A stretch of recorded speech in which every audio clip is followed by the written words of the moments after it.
I live my life a quarter mile at a time.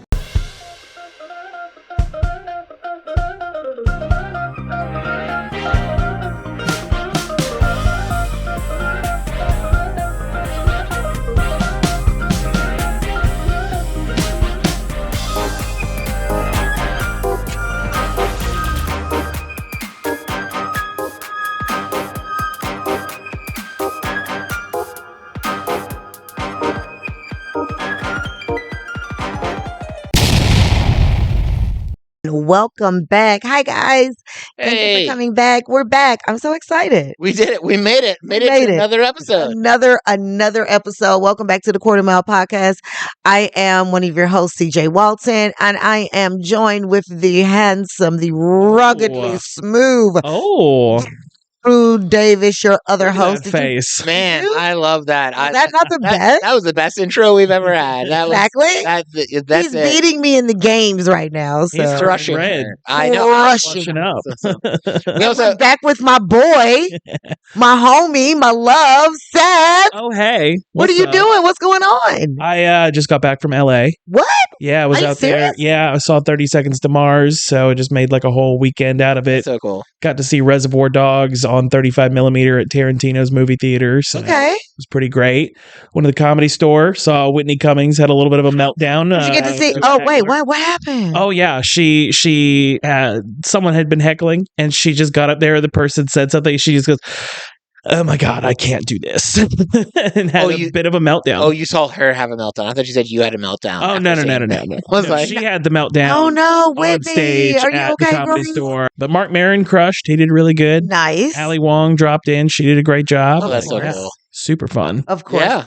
She's going to crush anywhere she goes. She's amazing. Shout out to her. Saw Shin Godzilla at the Grauman Chinese Theater. Ate a lot of McDonald's. It's become a life goal of mine that I want to try McChicken in every country.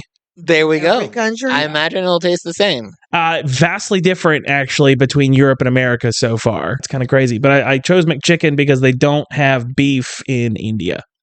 Huh. Yeah. I mean, that's I knew that about India, but that's like a really smart, because you can probably then. Yeah, exactly. Country, so. Exactly. Listen, also about Seth, he is one of the hosts of the Movie Warps podcast. It's I know, true. right? Shout out Kyle Castro. Yeah. My partner in crime.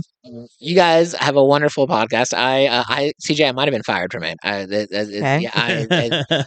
was on several episodes, and then we talked about the Snyderverse and the Zack Snyder trilogy, or of the Superman movies. Yeah. And me and Seth had very differing opinions, and the next thing I know, they had a rotating group of.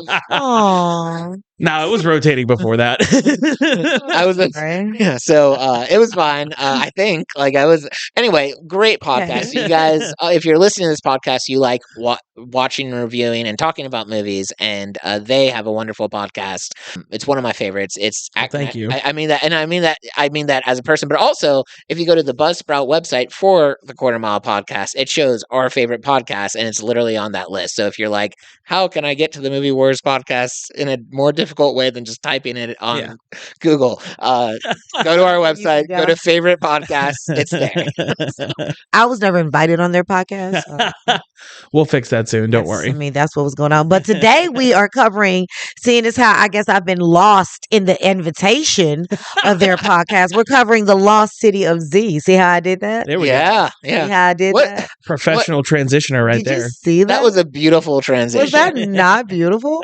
Thank you. And not to sour the transition, but what possessed you to put this on our movie list? I don't know, because I'm a nerd and I just wanted to see, like, it said action, and I was like, I was going to say, had you seen it before this? No. Okay, I hadn't either. Don't worry, I hadn't either. And when you first told me that this is what we were going to be watching, I totally was under the impression that it was like a modern film. I was like too. A horror thing. And I was no clue it was a period piece. Had no clue it was based on and then when I found out it was a period piece, I was like, oh. Yeah.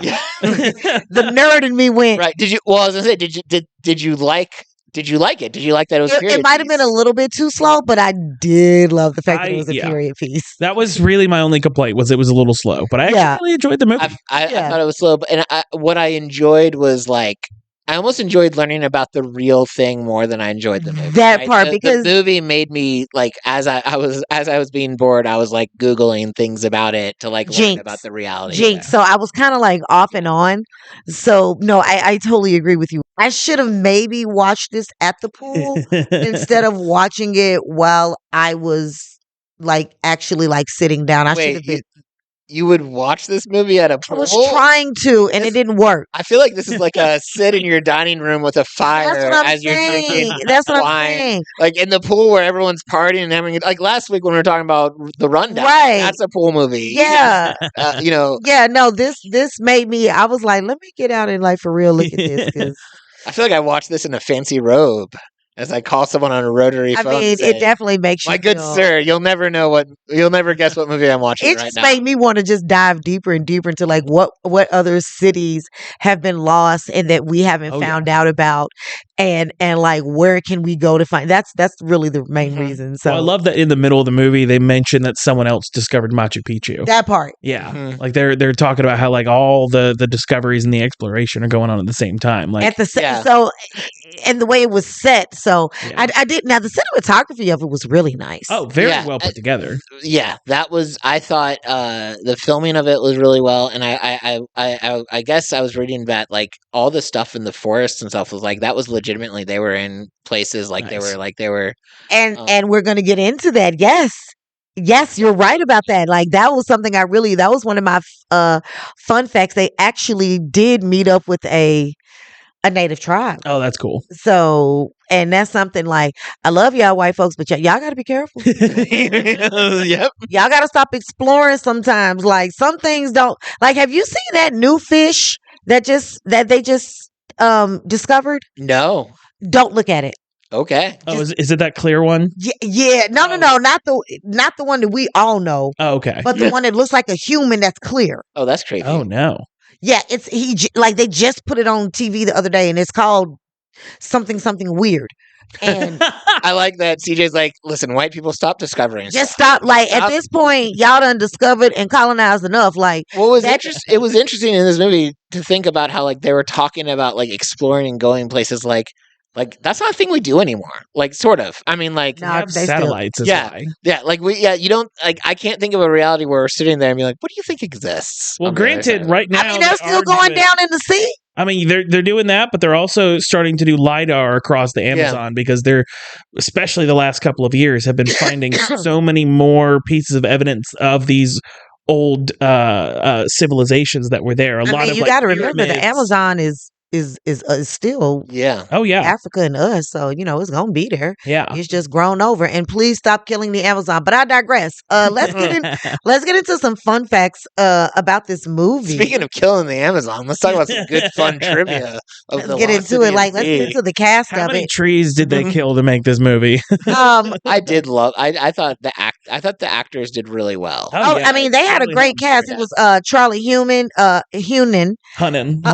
Thank you. Hunnan as Percy Fawcett. Yes. Robert Pattinson as Henry Costin. Sienna Miller, hey girl, as Nina Fawcett. Was that the wife? Yeah. Yes. I thought she did the best of the whole movie. I don't give a damn. Sienna crushed it. Yeah. Sienna crushed it. Yeah. The whole movie, she crushed it. And Tom Holland as good old Spidey boy. I'm sorry. He did I understand that all you saw was Spider-Man, but in this movie, I did see him as the son. No, so I thought he did great. I thought I could not stand his character for the majority of it. Really? But like I just thought he was like whiny. Like I just didn't like him. He was 15. I know, and I get it. I was just about to say, I met a 15-year-old. Yes, I get it, and all that to say.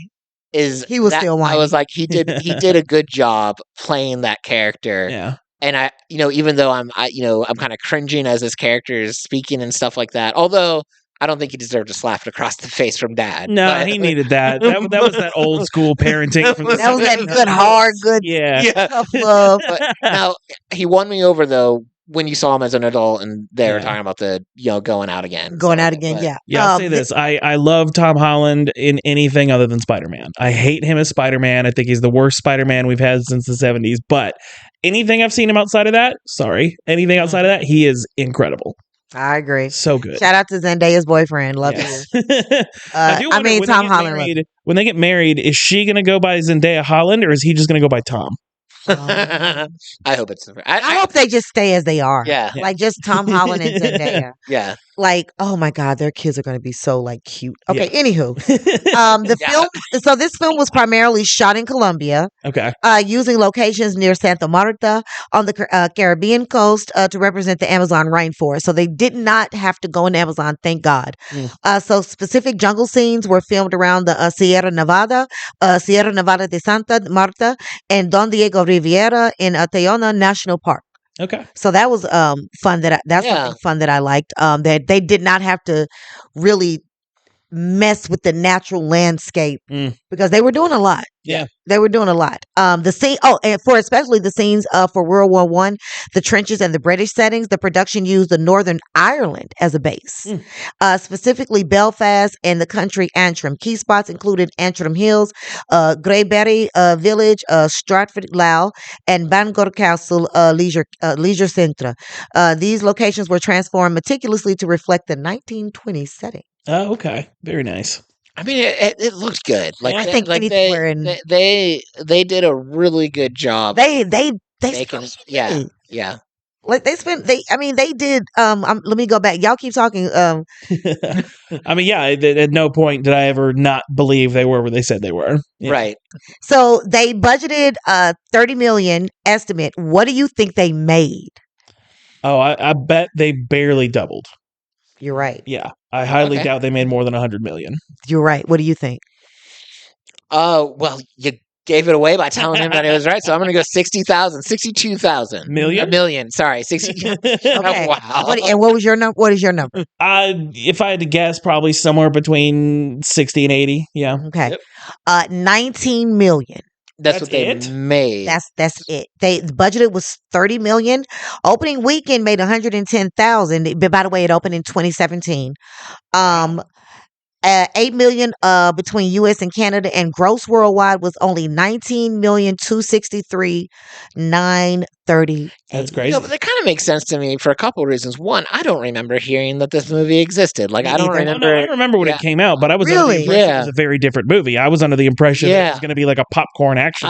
Oh no, I'm with Drew. I also thought it was in like a modern setting. Like for some reason, I had it in my head that Jennifer Lopez was in it, and I was like, but I obviously got that cross with Anaconda. Yeah. No, I think it was because of Tom Holland for me, but I am like firmly in step with Drew. Like I had no idea about this. And I feel like these kinds of movies like aren't gonna make a ton of money, especially in 2017. Yeah, I mean, it could have. I think if it had been marketed correctly, but like I said, all of the marketing made it seem like an action movie. Oh yeah. So I was like, okay, do I really want to watch something that's like just gonna be popcorn action? I think maybe I would have enjoyed the beginning of the movie better if I didn't expect it to be an action movie, because I was like, okay, when something's gonna happen. Exactly. Yeah. Like, more conversations. This movie came out in April, so I guess it was a spring release. Yeah. So that's another reason, because who's going to movies in April? Yeah, that's weird, but that is that's tax season and Easter. And do you think they decide when it's going to come out, like after the whole movie's done? Where like on like we were talking about the rundown. They took a lot of pride in their stunts, and so they knew that came out in what? They're like, let's release this in September, because they knew they were going to win awards for it. Whereas we've talked about other movies, maybe it was Walking Tall, but maybe it's other movies where we were like, they came out in January because they knew it was a crappy movie. Yeah, that does happen a lot of times, but most of the time those release dates are set even before they start shooting. Okay, yeah. So it's just kind of the luck of the draw, so to speak. Yeah. I love it. All right, well, I'm gonna do a small AI little plot summary of the movie just to let you guys know what it's about. I don't know. Overlords. No. We're trying to get them on our side so that when they take over, like, oh, but we're fans of your podcast. You've let our buddy Phil write for you many times. I love you guys. Hold on. Wait. Because I lost it. Okay. The Lost City of Z. So when I joined the Lost City of Z, I knew I was stepping into something different from the usual projects. Playing Henry Costin, a close friend and fellow explorer to Percy Fawcett, was an opportunity to explore a quieter, more introspective side of adventure. It wasn't about grand heroics or flashy action scenes. By the way, this is from Robert Pattinson's. I was about to ask. By the way, I'm introspective, by the way. Yeah. It was about the subtle complexities of friendship, loyalty, and unspoken burdens. The story itself fascinated me. Here was a man, Percy Fawcett, utterly consumed by his quest to find a lost civilization in the Amazon. And Henry, the man who followed him into that mystery, both physically and emotionally. There we go. There's a lot of weight in their dynamic. The tension between support and doubt, courage and caution. I tried to embody that contemplativeness, the kind of person who speaks softly but carries a deep reverence for the unknown. Working alongside Charlie, what's his name again? Hunnam. I don't know why I can't see that. It's because I don't have any contact lenses. Working alongside Charlie Hunnam brought up great energy, but the real magic was an immersive environment. The oppressive, beautiful jungle, the period details, and that sense of stepping back into time. Felt like being part of a lost world where every step forward carried risk. It also the promise of discovery. Honestly, the filming was physically demanding, but it added an authenticity that you don't get from green screens, or studio sets. It's true. The film itself is a slow burn. It asks the audience to lean into mystery, to embrace the discomfort of uncertainty. The jungle is as much a character as any of us. I think that's what I love most about it. It challenges ideas about bravery and obsessions without any easy answers or cliches. For me, The Lost City of Z is a reminder of the beauty and danger in chasing something bigger than yourself and the personal costs that accompany that drive. It is a film that shadows cast by great ambitions and about the friendship that give us strength along the way. Give it up for AI Patman. Was that not introspective? I just felt his broody Batman. Did you feel him? I also kept wanting you to like transition to talking about like Twilight. Like, my love for her was like heroin. Like, I just can't. I have a hard time taking Robert Pattinson seriously because of Twilight. That's the thing that convinced me was The Lighthouse. He's one of the best actors that's around right now. He's insanely good. Like, he's good. And I wanted to see more of him in this movie. Yeah. He was kind of a smaller part. Also, we didn't talk about this. This is super random. It's dumb. This is my fault. But when I watched this movie, in the opening scene, I thought the lead actor looked a little like James Franco. Yeah, I agree with that. I thought for that about for a second 30 minutes into this movie, I'm like, "Where's James Franco? When's he coming back?" He was like, "What? That's a lot of money to spend on a guy for just an opening scene." Yeah. Oh, that's great. Yeah, I agree with that. But this movie was it was slow. Yeah. So slow. It was so slow, but I'm not saying it was a bad movie. I'm just saying it was slow. Yeah, I wish I had realized it was supposed to be a biopic when I went into it, because usually those are slower. And that's fine because it's telling a very specific type of story. Mm-hmm. If I'd known that, I think that wouldn't have bothered me as much. But yeah, like we've been saying this whole time, I was expecting the polar opposite of what this ended up being. I agree. Like, I thought I was going into it and the only scene it was the opening scene when they were hunting. Yeah. And that scene, I think, really set the tone for the whole movie. Yeah. The whole time I was watching the movie, I was bored, but I was also thinking this movie wasn't made for me. Yeah. No. And so I was on one hand, I wasn't enjoying it, but on the other hand, I was like, but they're doing a good job. Oh yeah. That's kind of how I felt. Like, I really think the actors were fantastic in their roles. No, I agree. I agree. There were a few times where I almost got interested in the plot. Yeah. Like when him and his wife were arguing, and she was like, "Why can't I go explore?" I was like, "Oh, this taking it." Why can't you? Let's take it in this direction. Then go in that direction. When the dude was almost compromised the entire voyage, and they had to help save his life. And lost all their that's when I started getting a little interested in it, and that was just kind of a small point. And then by the end, it had me looking up from my phone. Yeah. By the end, it had me like, okay, what's going on? I feel like if you went back and rewatched it in 6 months, knowing what it's about, you would actually get into it. Yeah, that's how I feel. That's with a good point. Yeah, and I think that's probably what I'll do. I just feel like the most enjoyable part was him talking to his son, or that interaction between him and Tom Holland, I think, and I know he might have been whiny, but I think that was the moment where he was trying to grow up. Yeah. And I think in the movie during that scene, his words, I think that was the most interesting part. That part between him and his son, he was like, I can't even remember. It was just so quiet. Yeah. The piranha scene was pretty dope too. Yeah. Oh, that was a good one. Absolutely. Yeah. So, I really enjoyed that scene. I'm trying to remember his words because it was such a good quote. And he was just, and at the end of it, he was just like, I love you, Dad. I love you too, son. And I need you just, I'm not doing this just for me. I'm doing this for it's I have a bigger purpose. Yeah.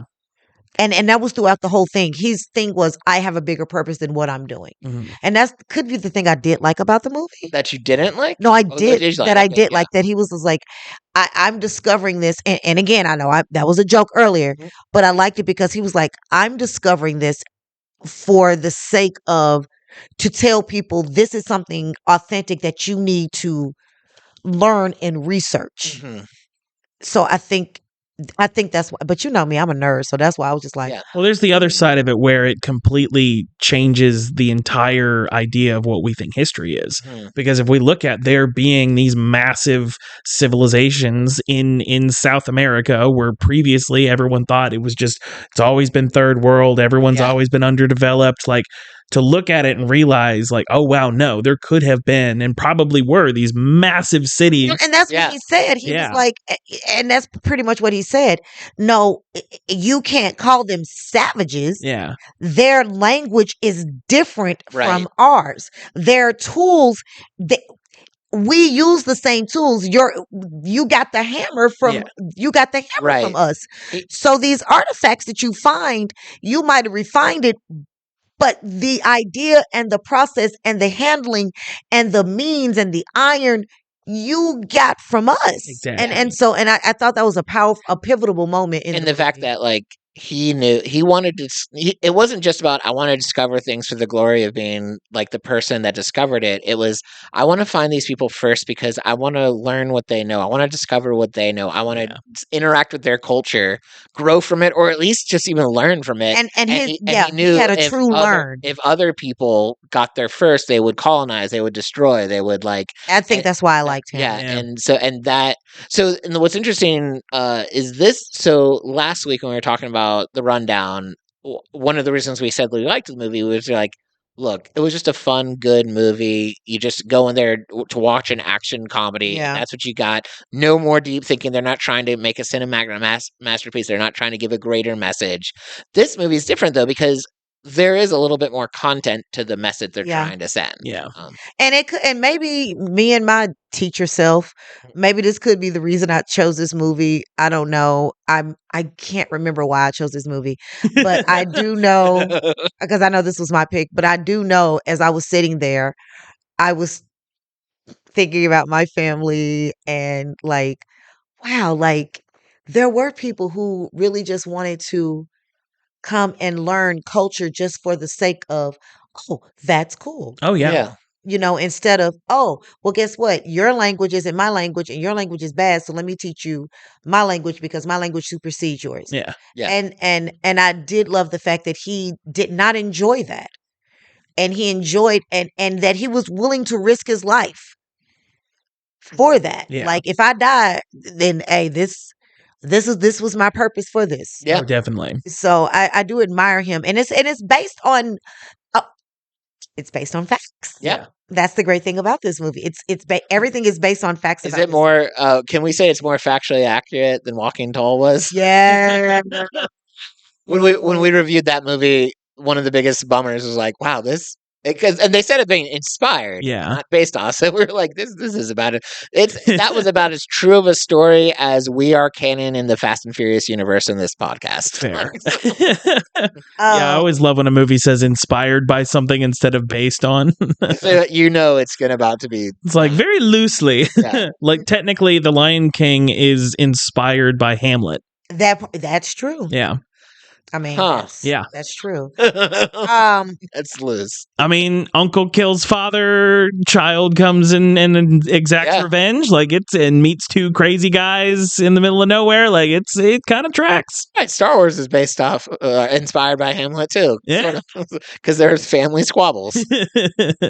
Brad Pitt was supposed to be in this movie. Oh, who was he going to be? Originally attached as Percy Fawcett and produced under his company Plan B, but dropped out due to scheduling conflicts. Benedict Cumberbatch was later cast, but also left for similar reasons, leading to Charlie Hunnam taking the role. You know what though? Maybe it's just me. So first of all, I should ask this: Charlie Hunnam, not like a huge, well-known actor, right? No, he's pretty well known. Okay. He was the star of Sons of Anarchy. He's had a bunch of other movies. Star of King Arthur. I was just about to say, he did Legend of the Sword, The Gentleman, Last Looks. Because I was just thinking, if I watched this movie and like the lead was Brad Pitt, that big name of an actor would take away from, in the same way that it took me a while to like look at Tom Holland and not think Spider-Man. Rebel Moon. I feel like it would be like way bigger. Oh, he was in Rebel Moon. I forgot about that. Yeah, that's Seth's jam.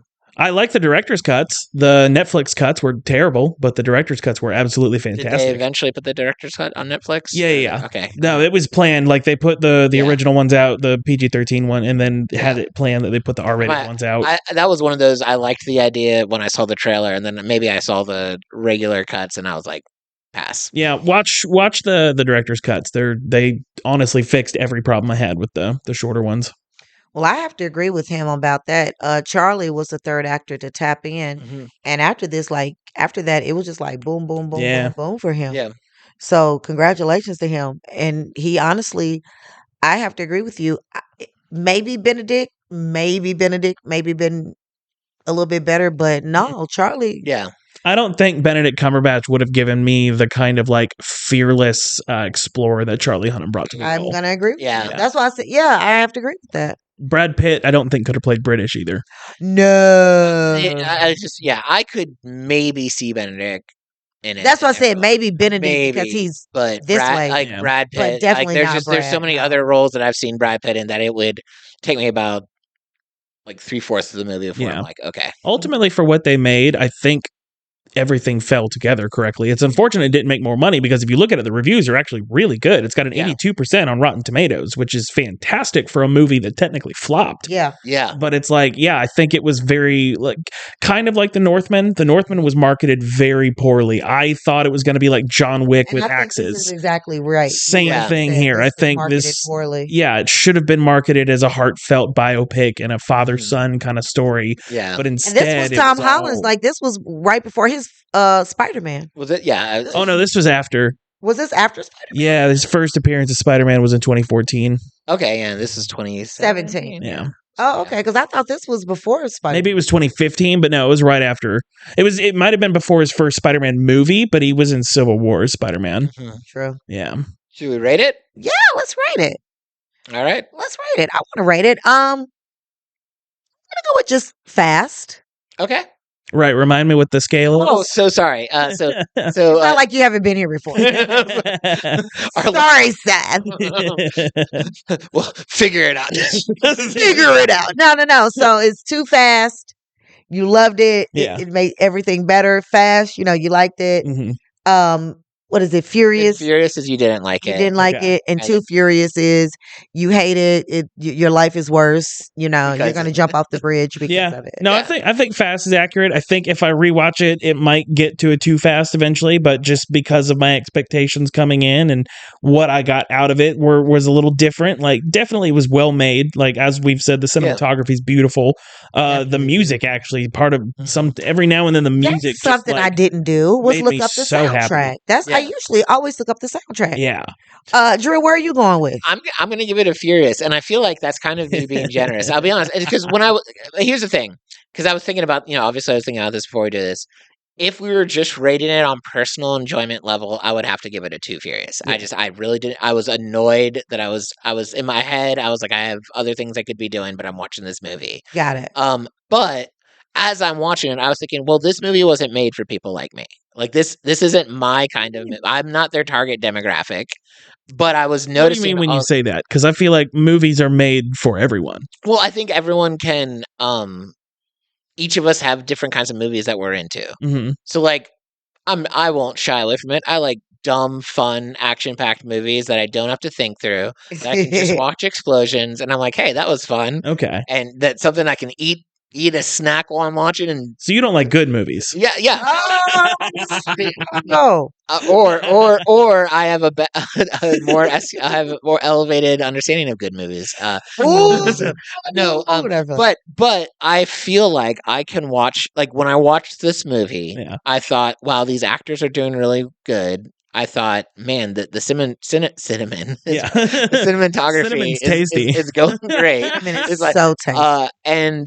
And then especially when I started looking, like, learning about the real life versus the movie. Yeah. I thought that, so I was like, this is a good movie, but this rating is like, how did we enjoy it? So at first I would give it a 2 fierce, but I think I'm going to go up a notch because I'm like, I feel like it is a good movie. It's just not for me. Yeah. Granted, like I'd be interested to see what you think in 6 months. Yeah. Like when you know what you're. See, here's the thing. In 6 months, I'm not gonna watch it. I'm just gonna think to myself, I'm gonna go do something I want to do. Like, so. Oh wow, this soundtrack. Well, no wonder you like the soundtrack. Does it have Missy Elliott again? No, but it's all classical and just so good. It's all classical and Igor Stravinsky, Maurice Ravel, Johann Strauss. Yeah. Wolfgang Amadeus Mozart. Yeah, that tracks. Giuseppe Verdi. Here's Maurice Ravel. This makes me incredibly happy because every now and then Johann Sebastian Bach. There we go. Every now and then you'll get a movie like this where it's like you could listen to the music and be like, "Oh, that's pretty." But Tarantino recently talked about why he never has scores for his movies. He only does soundtracks where he gets other songs that have already existed to fuel his movies, and it's because he's like, these are the things that inspired me to write the story. Why would I go get someone else to try to reinterpret what I've already put down when I can go directly to the source? And that's what this feels like, is with the classical music, you're going to a place that already existed and using it to elevate the story you're telling. That's so interesting because, like, it's funny how we can look at different movies, and sometimes you'll look at the cast and you'll be like, it's stacked. A few weeks ago we reviewed the movie Takers, and we hated it because I was like, because I really, when I saw that cast, I was like, this is going to be a great movie. And Interesting. Then it was not. But like in this, someone looks at this movie, actually you guys, as we're talking about it, and are like, it's stacked when you look at like the composers and stuff like that. And I would have had it. I mean, it was fine. I'm not saying that I wasn't like, oh, I've never thought to a movie, man, the soundtrack's what really messed it up for me or whatever. Oh, I didn't notice it. I have seen some movies. Violin Concerto in E major. No wonder I liked it. There we go. CJ's a sucker for E major, man. Give her the most basic music key, and she's like, it's better than A minor. Piano Sonata. It's true. Piano Sonata. Minors are sad. Major. I don't do my minors, but the majors, baby. Minors are great for sad stuff. And for getting minerals out of the ground. That's true. And for going to school. I want to listen to that right now. Do you got best bits for us? I do, and I want to see what you guys think. So this is the other random thing we do. We alternate, and whoever's doing it, it's CJ's turn to do it. She's going to give us 3 scenes. Okay. She's going to probably tell us the qualifying factor for it, but the part of the game is you don't have to. You can just give them 3 scenes and see what happens. Cool. But she's usually nice and lets us know. And you're going to try to pick like what you think is her best by her qualification. Okay. If you get it correct, I get a point. Like, you're on my team, kind of stuff. Oh, okay. If you get it incorrect, and same with me, then she gets a point. Okay. And currently, our scores, I'm up 4. Which is great, because last season I lost this game for the first time. This is technically the only 3rd, but I was undefeated until season 2. Nice. And so I feel like this is my comeback story. There you go. It's like Rocky 2. Okay, so these are the scenes that really just kind of jarred me, or just kind of like just had me just like sitting there for a second. And we're picking your favorite. The ones that I was like, huh. The scene where they met the natives and they started calling out amigos, amigos. And they like all started fighting, and then they surrounded them. All of that. The one at the beginning or the one at the near the end? What's that? The one I'm thinking of was closer to the beginning. Was The it? one I'm thinking of is closer. Well, there was two big ones. There was the one at the near the beginning, and then the one with Tom Holland where they get chased, and then the other tribe comes in. Yeah. That one. Okay. That So one. near the When end. both tribes, and then the guy gets hit with the arrow. Yeah. Or the big spear. The big spear, Yeah. Okay. The scene where they were giving I'm glad the I speech asked. about Me too. how the white man impeded on them. They already had a caste system, but he was calling them savages. Mm. And he was standing there talking, and like, maybe we have impeded on them, but not in the way that you thinking. And it was a really good speech. Yeah. And the opening scene where we talked about where they were hunting, because I feel like that scene set the tone. So which scene do you think that I was like, huh? The most pensive, the most moved by. The most moved by. I like the word pensive. That's one of my favorite words. I feel like just based on vibes alone, I feel like it's the scene where he's addressing all the people that he's talking about, like how they call them savages and everything. Mm, Okay. That's the one that I get the vibe from. Okay. those are three really good scenes. Yeah. I mean, and like hard to pick. I feel like I could make an argument for any one of those scenes. Oh, definitely. But here's the direction I'm going to take. Because in previous episodes, CJ has been really drawn to like the culture and the authenticity. Mm. So I think it's going to be when I think it's the Amigos scene when they're, and so that's my guess. But I feel like I wouldn't stake my life on it. Mm. Okay. So wait, do you have 2 points at stake for this? Like me and you? Or? Yeah. So Okay. if one of us is right and one of us is wrong, we each get a point. Okay. But yeah. Okay.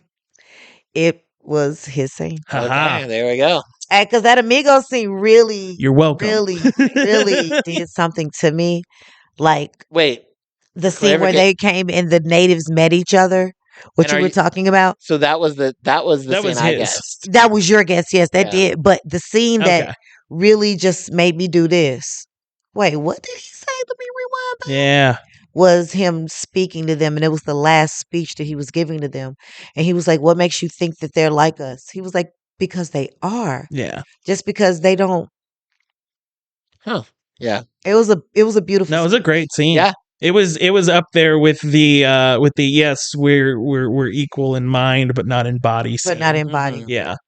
But that when they met the natives, because they were real natives, Yeah. that was it was a hard choice between those two. Yeah, those were good. That was a good. That might have been one of our best bits as far as like Yeah. hard to pick. There I you wonder go. I wonder if the natives, so did you ever hear of a movie called End of the Spear? I did. No. Yeah. About Elizabeth Elliot's husband who he and 4 other missionaries went to contact a uncontacted tribe and got killed, and then years later his son Mm. went back and ended up confronting the guy who actually killed his father. I wonder if it's the same tribe, because I feel like after that movie, because all of the locals acted in that movie, I feel like they kind of all got into playing those characters later on. I don't know. Yeah. My gut reaction is it feels like just from the two movies it is a different tribe, but I really have no idea. Yeah. That's a good question. I would like to know. Let us know. Yeah. And while you're at it, do you have someone you want to stick to at the end of the spear with? Do you want to go on a voyage with anyone? Well, if you do, send them the Quarter Mile Podcast. Let us know. That was as bad as Kyle's. I figured I didn't want you to feel too homesick from your other podcast, so I thought I would give you that part. No, so, I but, appreciate it. This was fun. Yeah. This was fun. I'm glad. Did you enjoy this? Absolutely. What you got coming up? Nothing much this month. I'm trying to get some out of town stuff happening next month, but yeah, as of now, just chilling. Chilling. Yeah. Like a villain. Working on some new bits that I tried out in front of like 4 people last night. Yeah, that was good. I was gonna say it's been nice seeing you back out again. Oh yeah. No, I had some personal stuff happen, so I had to take a few months off. But no, I've been back out since about April, and it's been good. Good. Yeah. Good. We Cool. miss you. Yeah. We miss you. This was a good movie. Well, I enjoyed it. If you guys, Some of us didn't. some of us didn't, and that's okay. It's not for everyone, but if you feel like watching a periodical piece on something that actually happened and someone that actually went in exploring, check this movie out. Yeah.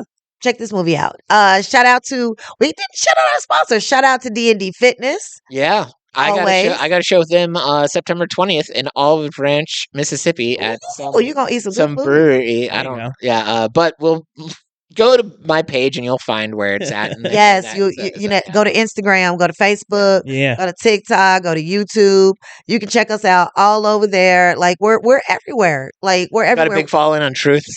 No, we don't. But where can they find you? We don't. Where can they find you at? Seth Kays Official on Instagram and Seth Kays Comedy on Facebook. And you can go to his OnlyFans also. Yes, Woodworking with Seth.